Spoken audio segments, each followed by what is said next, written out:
Great. Now sales knows that number. Now marketing knows that number. Now your analytics teams and ops teams know that number. And you can all develop strategies that are pointing in the same direction.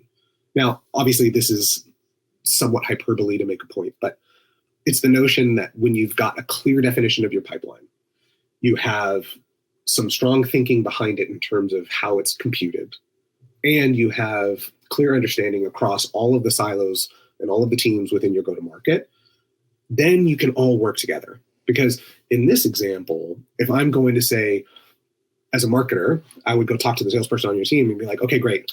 I have a campaign idea. And based on the channels I've chosen, I think I can get like maybe 10,000 engagements within our ICP. And they're going to say, oh, great. What does it look like? What's the campaign? What are the touch points? They're going to be interested in it. That conversation is going to be a whole heck of a lot different if the salesperson doesn't know the number of leads or the number of accounts that marketing is trying to touch in order to keep that pipeline healthy.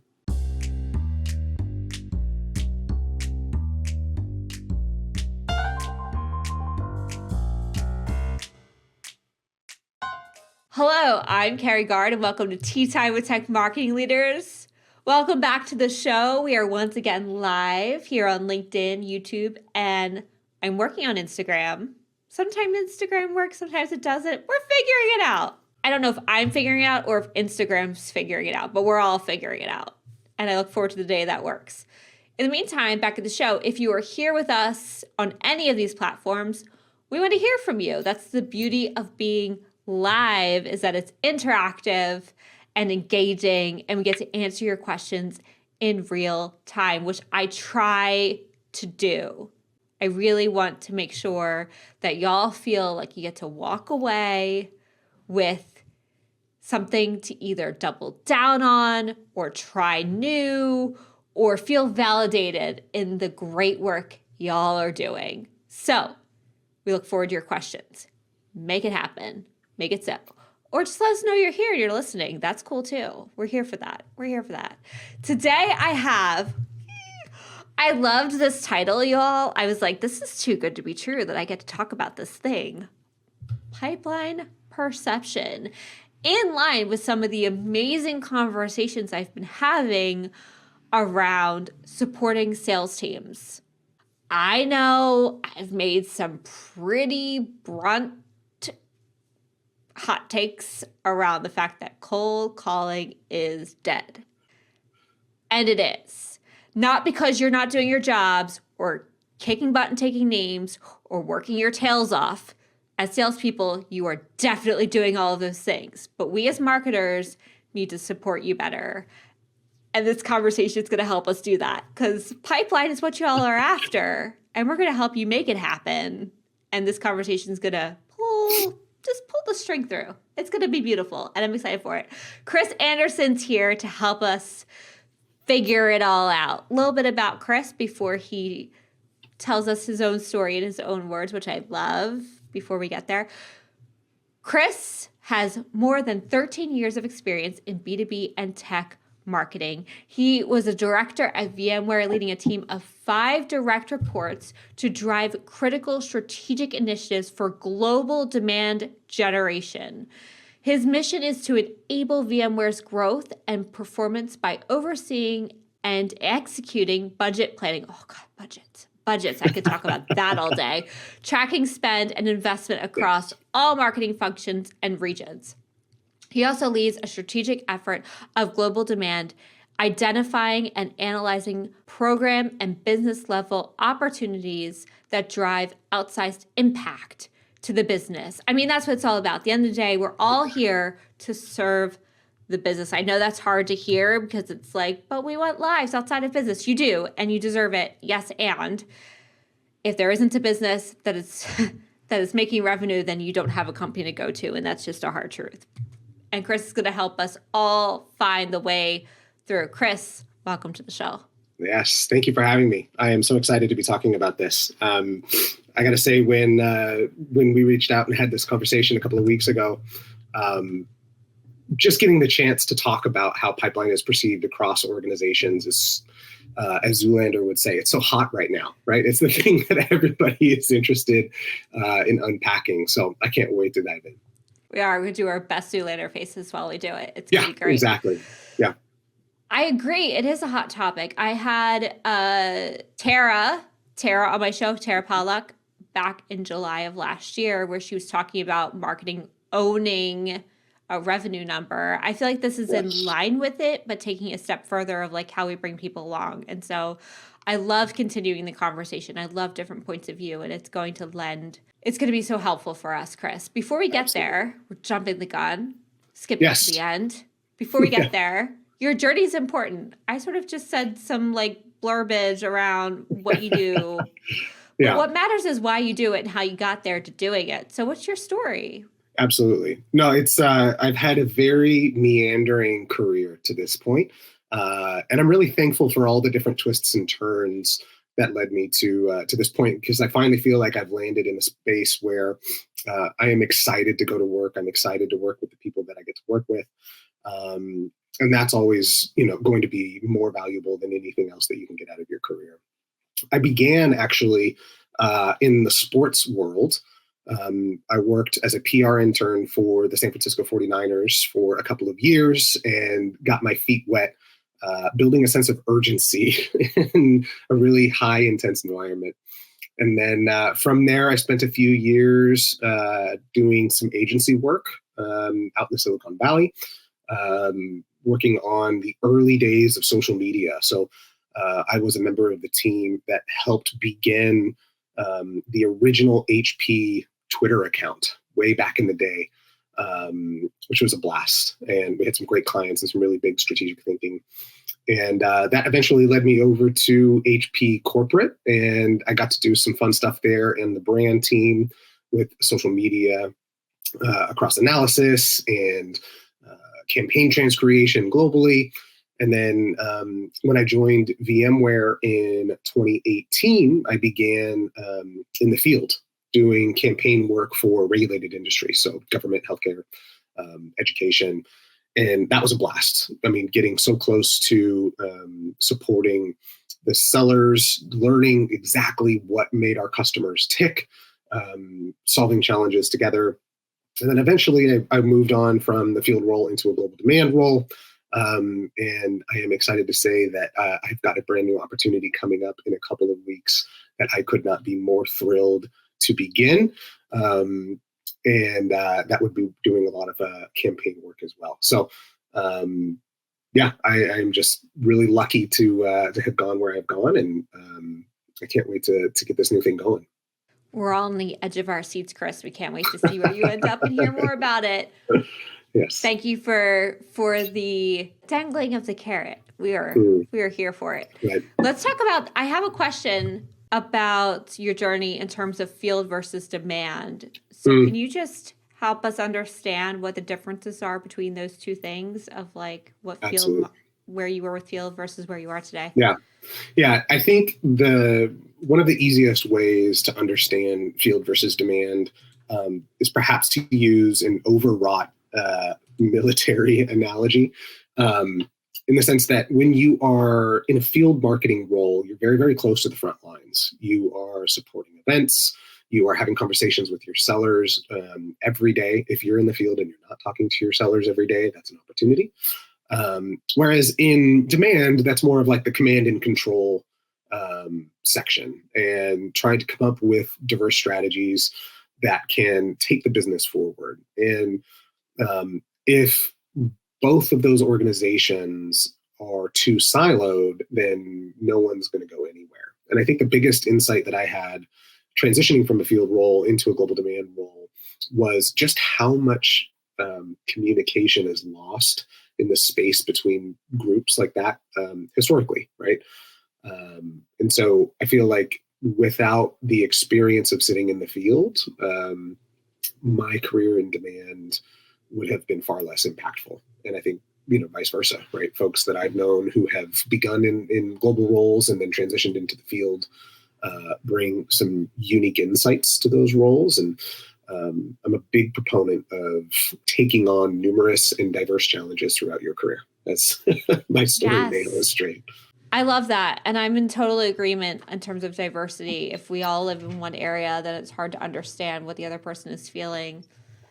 I was a media planner back in the day. If anybody knows even what media planning is, I feel like that's dated itself. Yes. But it's really helped me from a data standpoint to really understand the impact of ads in placement and making decisions, because I had to negotiate with every single publisher. Yes.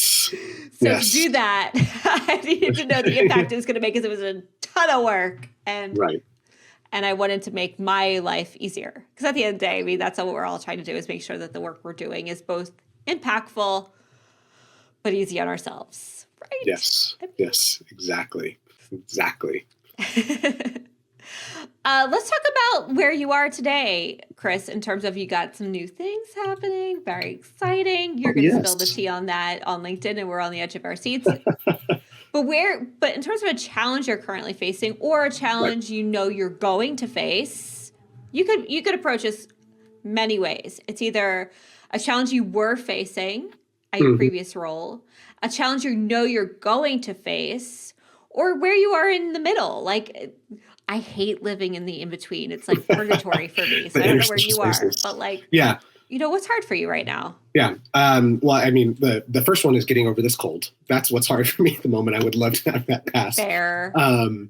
But I will say a lot of the conversations that I've been having with former colleagues, some conversations with new colleagues coming up, is around the notion of how is pipeline generated and how do marketers talk about it. And it's just this big, hairy, scary problem. Spent a lot of time recently thinking about not what necessarily can create pipeline. I think that's the easy part, right? We're all marketers. Actually creating the pipeline is not difficult. How we explain what we've done and making it relevant to the people that we work with, to our stakeholders, to our internal customers, I feel like that is a huge challenge, and those are unplumbed waters. And as marketers, there's an opportunity for us to potentially do a little bit better when it comes to working across the aisle with our sales stakeholders or with our leadership teams and explaining what we do in order to change that perception. Well, I appreciate the easy segue. Yeah. You've done my job for me, Kris, once again. And maybe, should we switch roles? Yeah, right. No, I think this is key. I think we're all feeling it, of like, we are creating pipeline. What are you talking about? And it's like the perception of what pipeline is. Before we get there, let's pull way up. Yeah. You said it's very easy to create pipeline. I don't know that everybody would agree with you.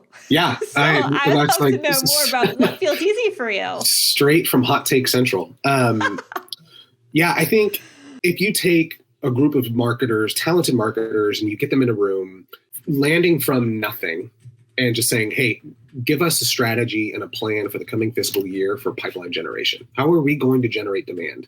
By the end of a 2 or 3 day working session, the internal stakeholder who made that request is going to receive a beautiful 35 slide deck that is totally on brand, with lots of great illustrations and charts and a clear understanding of the channels in which the business can go to market. So when I say it's easy, I don't necessarily mean the execution of it is easy.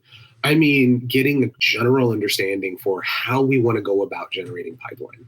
That's the stuff that I think is table stakes, right? All marketers have a great ability to think strategically, otherwise they wouldn't be marketers. And that ability grows with time. I think when we look at whether or not it executes, okay, great, we can get into a discussion on performance. But when I say I think the generation of the demand is easy, I'm referring to that notion of we can spin up plans and strategies, and we're really, really good at doing that kind of stuff. That's perhaps why we have a proclivity for marketing. We're great at creating pretty presentations. Yes. All day, every day. Yes. We've mastered that art for sure. Whether we can make it happen because the market changes or Google updates their algorithm. Thank you, Google. Helpful, not helpful. Or the buyer decides that they're going to put that lovely ad blocker on. It's a whole other story. Right. And so I think it's exactly for those reasons that, we love, as marketers, we love to also do that kind of stuff, I think. Right? I mean, I enjoy more than anything else getting into a room with people that I enjoy working with and coming up with things that we collectively feel are better than what we could have come up with individually, right? The power of the team. And so I think, to continue the point, this notion of we can build in channels and go-to-markets and budgets and plans, and then we can run some simple math to come out the end of it and say, okay, if we are effective in executing this plan, we can generate X number of leads or X coverage within the pipeline, so on and so forth. And when the conversation gets to that point, and then you go take it to an internal stakeholder, whether that's your CRO or the VP of a region for a particular sales group, the common response is, okay, great, but what does that mean? How does that make my life easier? Yeah. Right. And I think that's the challenge that's really, really scary for a lot of us. It's like, wow, we just spent so much time coming up with this great stuff. And then the first question is, okay, great, but what does that all mean? And it's like, the anxiety just ratchets up really, really, really quickly. Right? It should mean more money, but we don't always know that it means more money because we don't have control down from the pipeline to know that it means more money. Yes. I think that you touched on so many things there, Kris, in terms of the struggle we're all feeling when it comes to, I'm going to lay it out for folks in terms of what I'm seeing in what's happening. And then you're going to pile on or correct me if I'm wrong in terms of your experience. It's going to be great. Yes. There's a shift in the universe in terms of leads drying up, non-existent, hard to find. When you do find them, it's a bit more down funnel, which is great. Yep. Yes, and to that. But it's harder it's continuously getting harder, to get on my feet here, continuously harder to see more top of funnel. So when you're talking about that easy math, the math all sounds well and good based off of historical stuff that's been happening. And we say, $500 cost per lead, no problem. Right. And then you pile in more spend because you're like, well, we just need to put in more money here. And then your cost per lead goes up and you're like, just kidding. I know I promised 500 leads, but I really mean 200. Right. Exactly. I mean, gosh, I can't tell you how many conversations I have had in the past year that specifically stem from this exact topic. I remember we were having a conversation with the lead of the execution team globally. And we had come to this realization that to a degree, the KPIs that we would have focused on in the past only are measuring the amount of spend that we put in, right? So if we were going to come in and say, oh, great, well, we're going to generate whatever it is, 1,000 MQLs. That's not a reflection of the quality of our campaigns, the quality of our strategy, the quality of our engagements with our customers. That's merely the output number from the amount that we spent on media for a given channel. Okay, great. We're going to go do content indication and we're going to spend X number of dollars and that's going to get us Y number of leads. Well, yeah, that is the fallacy that a lot of us have relied on in the past. And I think you spoke to it very well when you said we're going through a shift. That strategy maybe 6-7 years ago was great because we needed volume. You needed volume to convert, and you were looking at a waterfall heuristic where if you had X at the beginning of the waterfall, then that meant you would get Y coming out of the bottom, and that was your demand. Now, we can't get away with that anymore. There are too many channels. There's too much noise competing for the attention within our prospect base. And so quality, the focus on quality, I think is one of the big drivers for how we can shift this notion of how do our internal customers perceive pipeline. It's not just a raw number of leads or a single dollar value attached to your ACV. It is not just the amount that you're spending. It is the quality of the leads that you are getting into the funnel. Oh my gosh, mic drop right there. I think I want to sit with that for a second because the quality, we all ultimately want to get to quality. Quality is what matters. But I feel like in using the old method of lead generation, we're burning leads and bridges faster than we can build quality, because the people who may have considered us, the way that we're marketing to them doesn't work for them anymore. Absolutely.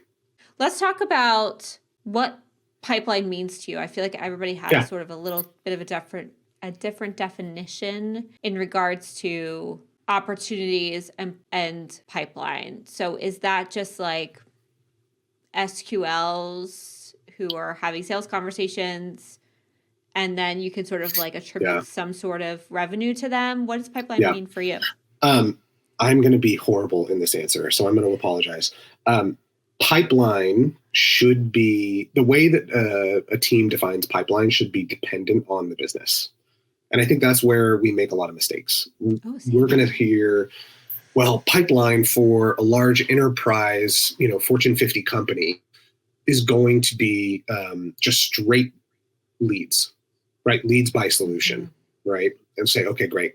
Well, if I'm going to get leads for a given solution, I need to invest a certain number of dollars in my campaigns, in my go-to-market, in order to get coverage to make up for whatever my conversion rate is, right? Lead to opportunity.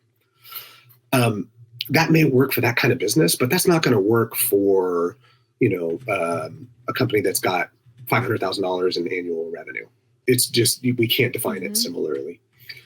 I think the right way to approach this is that every business should have a very clear definition of pipeline and the KPIs within that definition that all your GTM should be marching behind, right? So we need to make pipeline bespoke for the thing that we're selling and to the audience we're selling to. And that's how we should do it.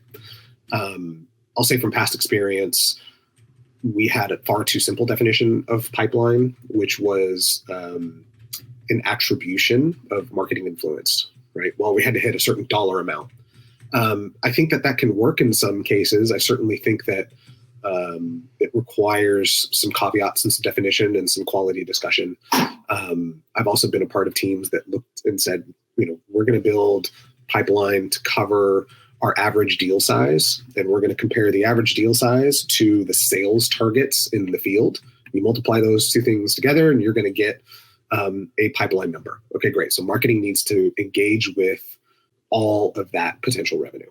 So it's not necessarily a dollar value, something that's attributable to a dollar value, but it is the number of engagements within prospect accounts that are already in some sort of opportunity flow, right? So you can define pipeline, as you can see, a multitude of ways, but the way that makes the most sense is the way that everybody in your GTM can understand and have a conversation about and then make decisions, right? If nobody understands how your pipeline is defined, that's the first thing to fix. Yeah, and I think it comes back to, I love what you're saying, is it really depends on the company. As a business owner, the first thing I look at is straight up profit. Yeah. Right?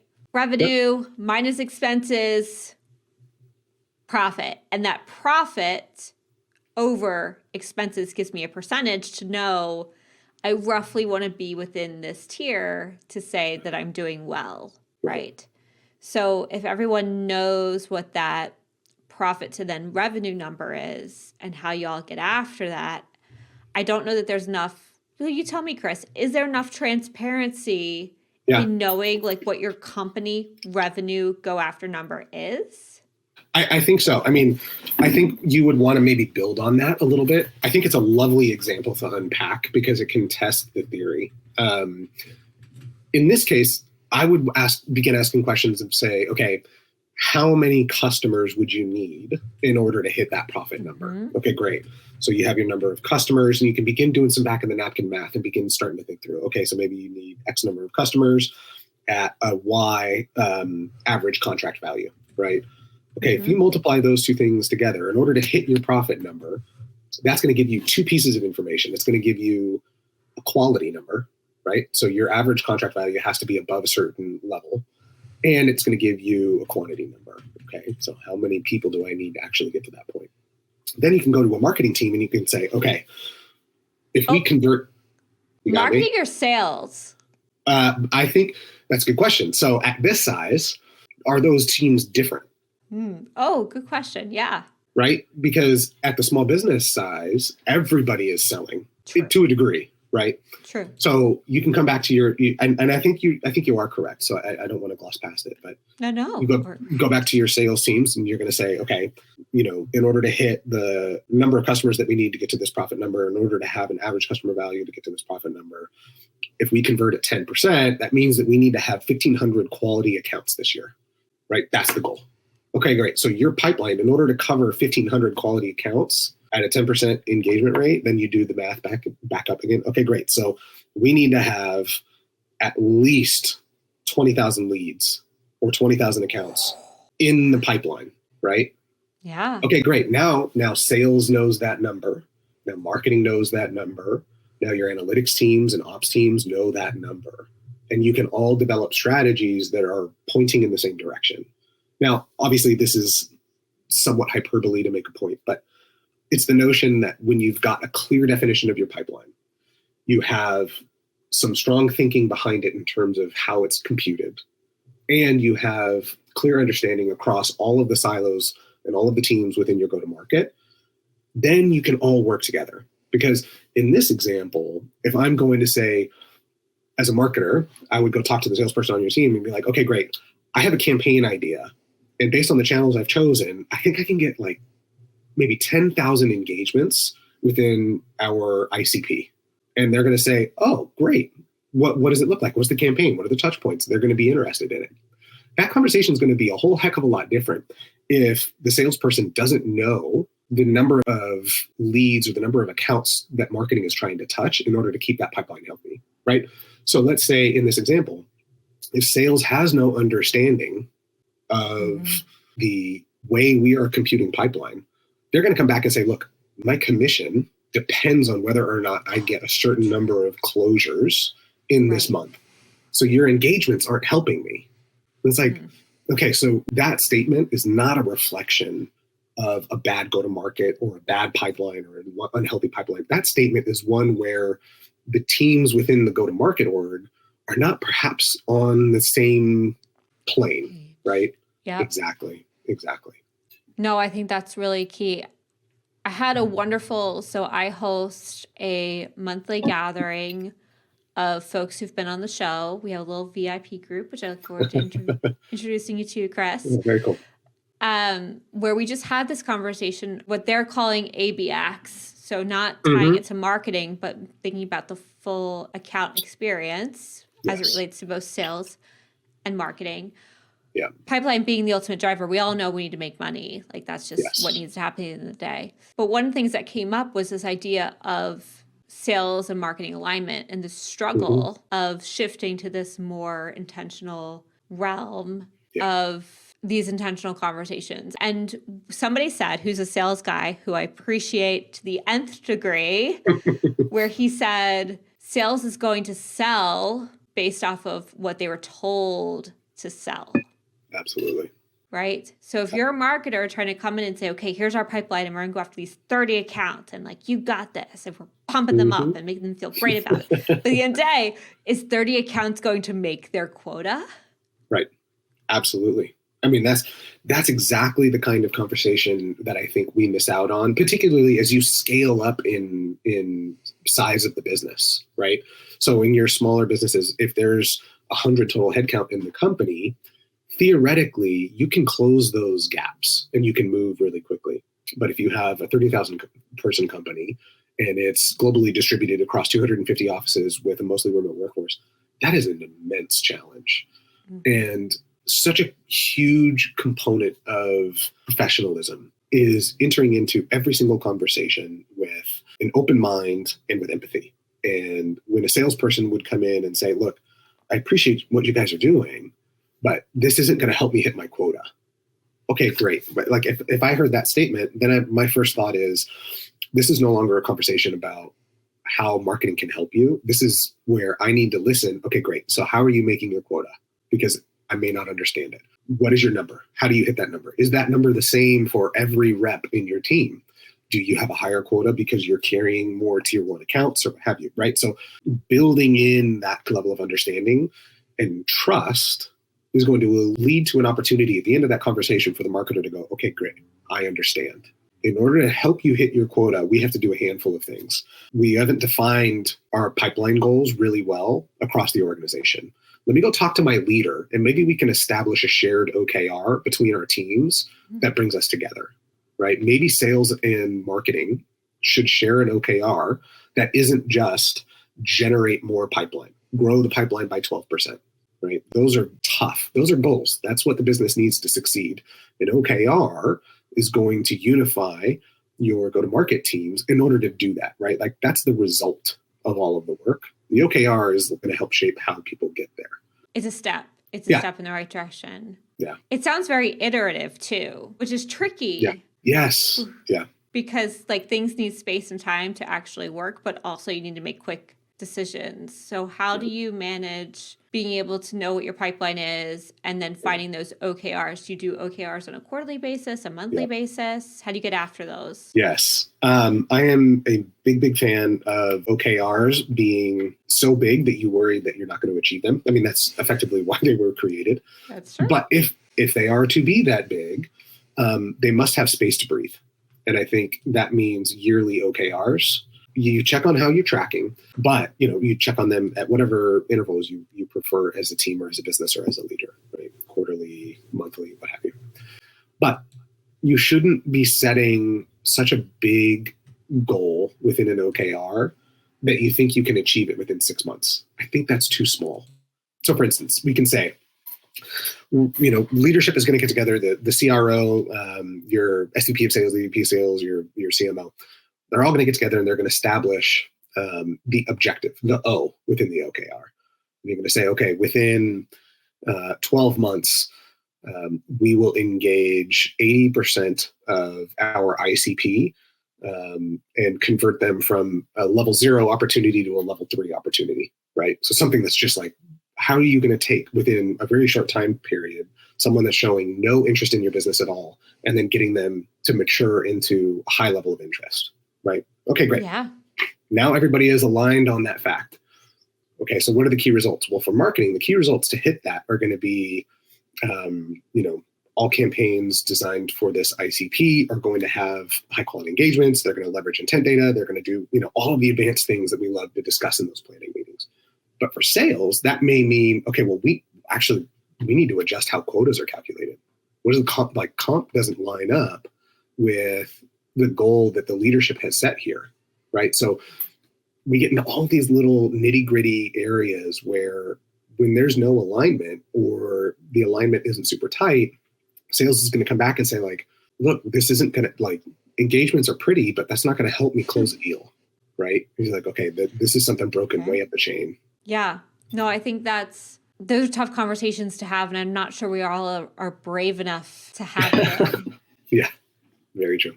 But having stakes in the ground to say we're all rowing in this direction towards this ultimate pipeline goal, and then these OKRs sheds a light on the issues, right. The core issues of why this is so damn hard. Yes. Yeah. And I think it speaks, again, to this notion of like the perception of your pipeline. Sales may have a different perception of it than brand. Brand may have a very limited perception of it, which would, be unfortunate. PR, AR, those groups contribute heavily to pipeline. There's just no attribution, so they can't point to it and be like, oh, well, I did that. Yeah, exactly. And so that's why it's so important to, as you begin this journey of, annual planning for those that are in the beginning of their fiscal years, like how does leadership and other teams perceive pipeline? How do they think it helps them?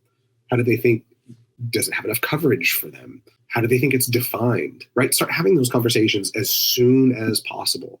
Because if you're having them at the end of a campaign, or even as a campaign has just gone into flight, it might not be enough time to make adjustments or to shift those perceptions or to have those difficult conversations.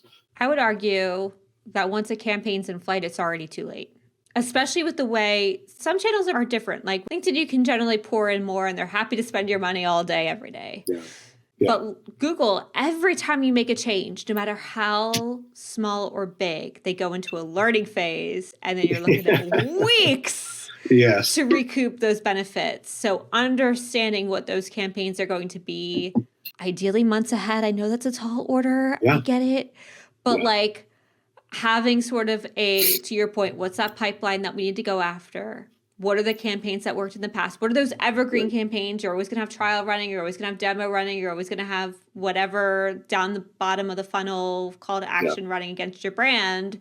And then what are those educational campaigns that are going to bring people along and help them understand that you're the answer to their problems is hard to do ahead of time, but also kind of like you need to do it ahead of time. And I think, I mean, again, you said it beautifully.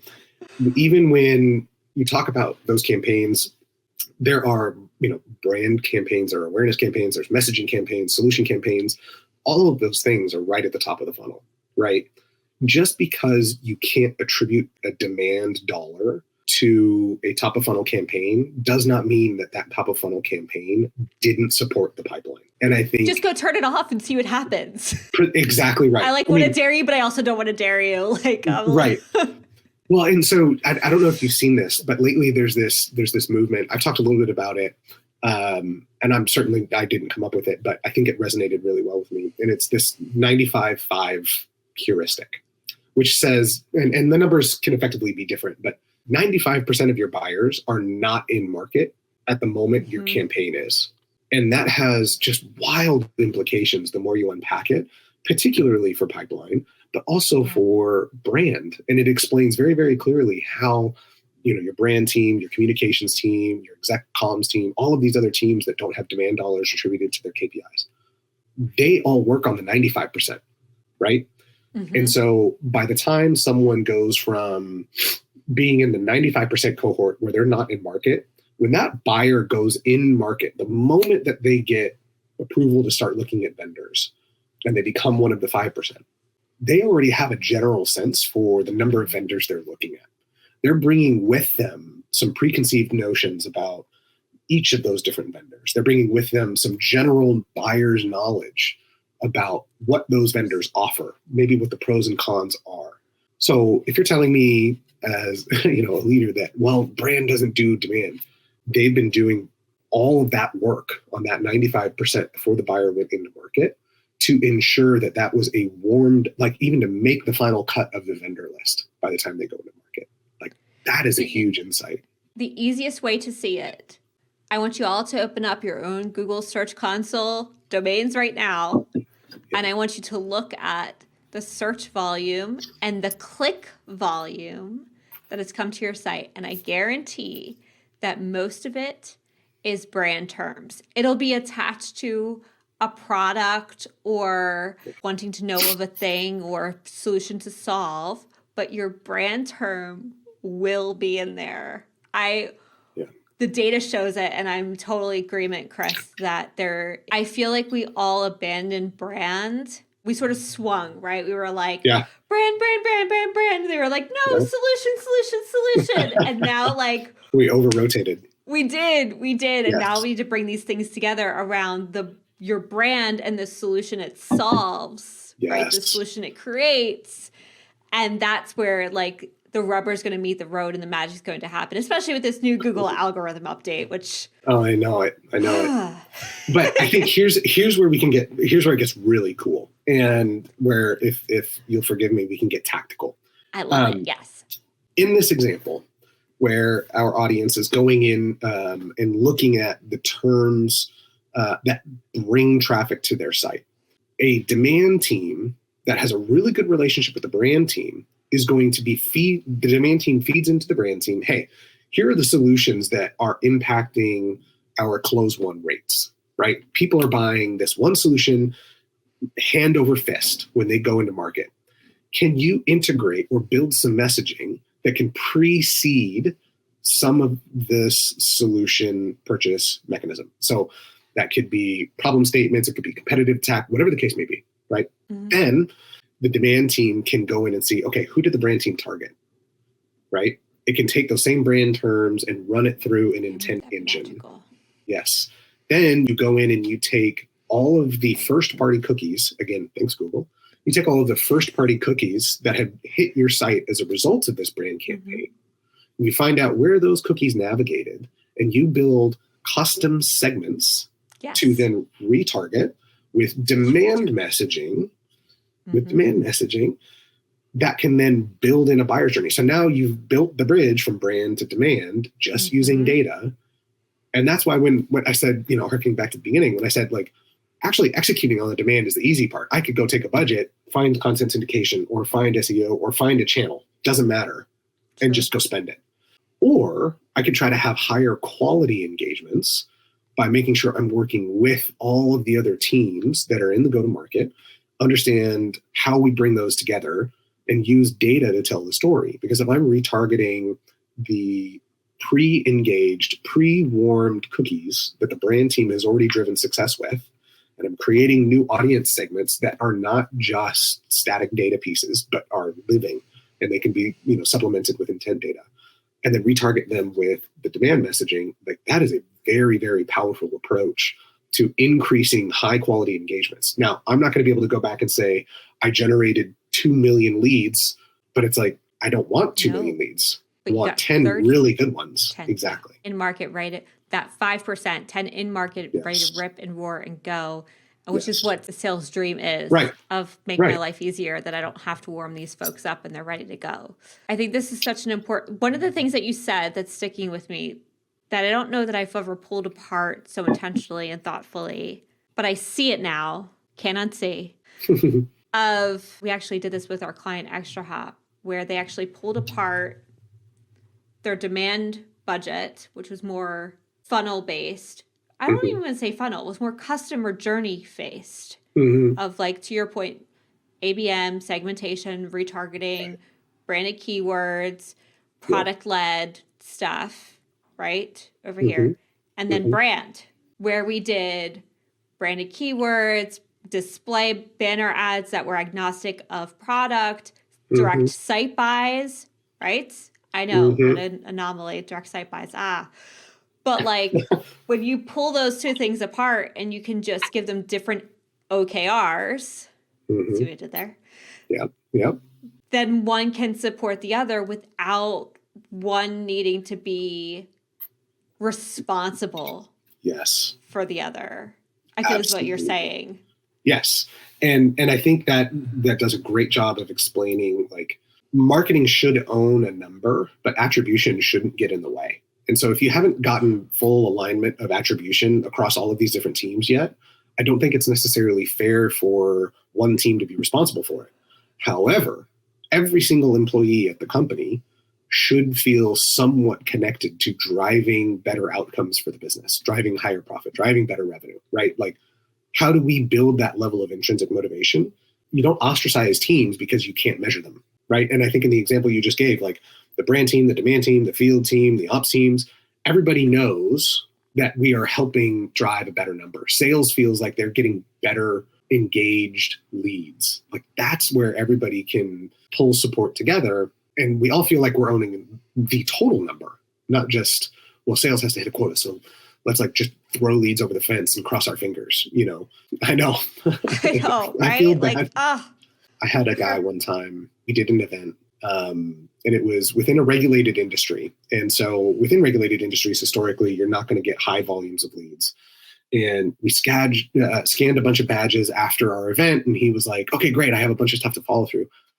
And then he's like, came back to us the week later. He's like, why do I have 6,500 leads to follow up with? Like, the total event attendance was like 2,000 people. Like, there's no way we can do that many leads. I can't, like, he was like freaking out. It turns out the Excel ran a macro and tripled the size of the list. Whoops. And so at first his first reaction was like, oh man, I have so many leads, I'm totally going to hit my number. And then he realized, like, oh, like, volume of leads doesn't matter. Like, give me 10 good conversations instead of 100 random ones and I'd be much happier. Yeah. It is coming back to the quality over quantity, and the more we can support sales and giving them those really intentional conversations, the better they can do their job. That is the shift that's happened in the universe. Kris is saying it. I have a wonderful podcast last week with Larry Long, who was saying it. Tara Pollock, who we mentioned, is saying it like it's no longer sales responsibility to like pull it over the line and we need to support them. And it's not necessarily a 1-to-1 ratio of who is responsible for what. We're all responsible at the end of the day. We all need our own OKRs to know how we're going to hit that.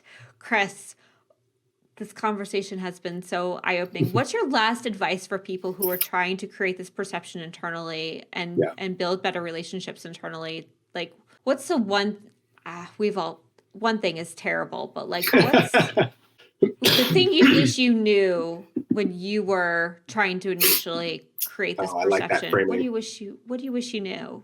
I love that framing. I wish I knew before going down this journey. I wish I knew that no one really knows how pipeline is actually created in your company. Like objectively, we can come up with data points and we can try to define it. We can reverse engineer it. But if you go into this with an open mind and you say like, it's okay to not really know the answer and to know that you can work with your team to uncover a good proximity or get closer to it. That's how those relationships are built, right? So it's okay to not know how your pipeline is generated insofar as you're eager to understand it and eager to cross that line. Because once you start the journey, then it becomes a lot less intimidating and your anxiety goes down when sales says, well, what does this do for me? And you can build a lot more high quality relationships that way. I'm seeing that rainbow from WHYY like a million years ago. The more you know. The more you know. The more you know. I think it's true. I think the more you understand how business works in terms of building revenue and and then backing that into pipeline, there's a numbers game to a certain extent, but then getting into the weeds and the nitty gritty with each of your team members from a different, you got sales, you got marketing, you got demand, you got customer service. Once you understand how all of these contribute to pipeline, and you can start to see the numbers sort of unfold, you can start to back into some math and give you some direction. And the key here that Kris has built in underlying for us all is the iteration piece, the conversion rate piece of how when you start to unpack those conversations and understand how these work together, your conversion rates will get better. And I know the forest is for the trees and the proof is in the pudding, but I believe in you all. Yes, very much so. Kris, where can people find you? They want to learn more about this. They want to pay attention. They want to see where you're going next. We're on the edge of our seats. You can find me on LinkedIn, linkedin.com/in/Anderson Kris. Anderson Kris. We will put that in the notes. You can also, if you're on LinkedIn, you can just click on his profile and go follow and DM and all of the things. Kris, you are more than a marketer. You're more than a marketer. You've built this wonderful career for yourself. We're excited to see where you go next. But what are you most looking forward to? We're about to head into Q2. We're days away. Yes. I know everyone. It's like this beautiful, scary thing. But what are you most looking forward to in the next 9 months now that COVID sort of like petered out? The spring is coming in. Like, what are you excited about? Well, obviously with the new opportunity coming, I am most excited about building some new relationships and beginning a new journey. This has been a very interesting experience to date. And I think that getting the chance to continue it with some really great people is a rare opportunity. So I'm just excited to get going. And they can't wait to meet you. I know it. I just know it. And I hope they've all listened to this show because, I would be excited to work with you, Kris. I would be excited to work with you. Thank you so much for joining me. If you liked this episode, please like, subscribe, and share. This episode is brought to you by MKG Marketing, the digital marketing agency that helps cybersecurity and complex brands get found via SEO and digital ads. Companies like ExtraHop, where we help them go to $900 million and get bought out by Bain. They're here for you. I'm your host, Carrie Gard, CEO and co-founder of MKG Marketing. If you'd like to be a guest, like Kris here, I'd love to have you. And like I mentioned, there is a VIP group. So if you want to join that over there, we'd love to have you there too. But you got to be a guest first. So DM me. Let's hang out. Let's have you on the show. Kris, thank you again. So grateful. Thank you guys. Appreciate it.